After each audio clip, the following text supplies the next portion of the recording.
adalah komoditas yang sangat menguntungkan. Tak sepahit buah dan olahannya, kopi memiliki nilai ekonomi pertanian yang tinggi. Hal ini disadari Jajang, seorang petani kopi muda di kawasan Palintang, Bandung, Jawa Barat. Tidak hanya sekedar meneruskan usaha pertanian orang tuanya, tetapi Jajang juga bertekad mengembangkan perkebunan kopinya, termasuk mengembangkan wisata ke kebun kopi. Mungkin untuk perkebunan kopi ini lebih diprioritaskan kualitasnya yang dulu yang bagus. Terus dari segi pemeliharaan, nah kita lagi mengedukasi ini. Karena kadang tiap minggu juga saya sudah banyak nih teman-teman dari kota, khususnya dari kota Bandung, diajak ke sini minimal buat jalan-jalan deh gitu. Oh ternyata di sini ada kopi gitu. Mereka suka nanya tuh, dijualnya gimana nih gitu, ada nilai ekonominya nggak? Di situ baru saya jelasin. Jajang menceritakan bila perkebunan kopi tersebut dirintis bersama orang tuanya sejak tahun 2014 silam. Tidak mudah, namun setelah ditekuni dan menampakkan hasil, ia optimis akan masa depan kebun kopinya. Awalnya memang kita pasti petani coba-coba nih, karena ada informasi juga. Saya kan kebetulan ada informasi bahwa di Sumatera sekarang tuh udah alih fungsi dari kopi ke sawit. Nah lumayan kan coba-coba awalnya, dan kemudian setelah itu oh lumayan juga ternyata gitu. Jadi benar informasi itu bahwa kopi itu dikhususkan di tanah Jawa, karena ada informasi di Sumatera udah fungsi lahan jadi sawit gitu. Karena memang dari zaman dulu juga memang udah ada, udah tumbuh cocok gitu. Cuma pemasarannya kita belum tahu gitu. Jadi dulu juga banyak di sekitar rumah, cuma nggak ada yang masarin Kang waktu itu. Jadi si kopi itu cuma konsumsi pribadi aja gitu. Tahun ketiga setelah panen itu udah mulai kerasa, terus juga udah mulai ada pengepul, udah mulai tumbuh tuh. Jadi nilai ekonomi dari kopi udah mulai tumbuh di situ Kang. Dari mulai harga dulu tuh pernah 4.000 kalau nggak salah tuh. Per kilo. Cherry ya. 4.000.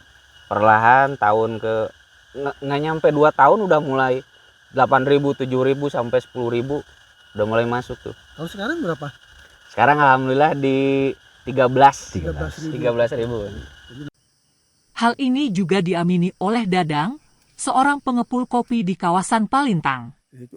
Dalam satu musim ia bisa mengepul sampai 100 ton kopi hanya dari kawasan Palintang saja.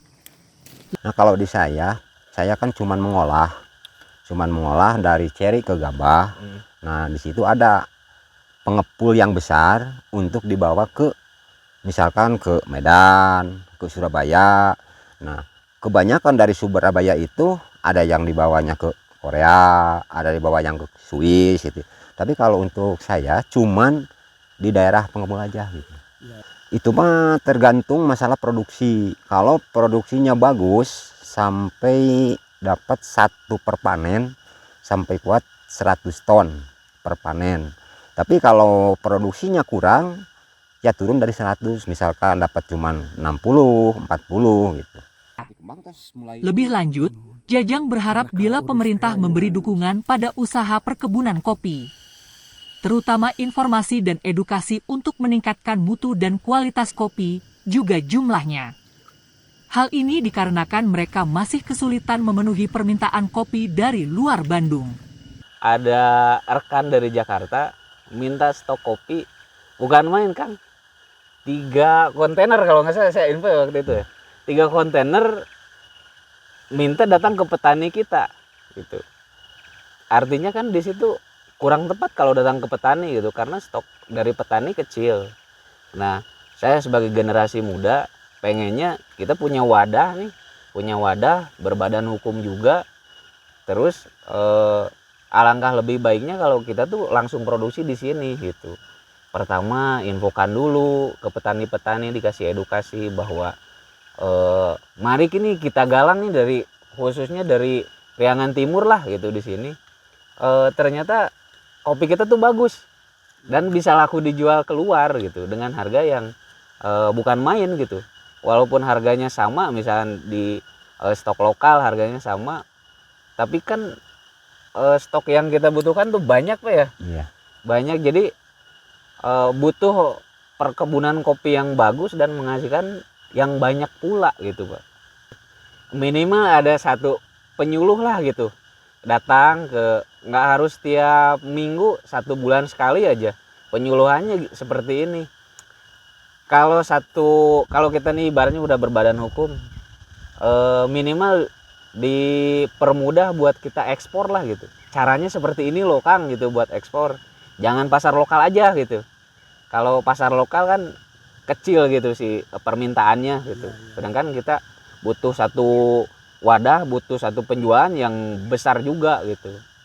Jadi nggak cuma di Priangan Timur aja gitu. Jadi kalau misalkan ada teman-teman seluruh Indonesia nih punya stok kopi dan punya kecintaan terhadap kopi, loh ini loh dari Indonesia loh gitu, jangan kalah sama Brazil dong gitu.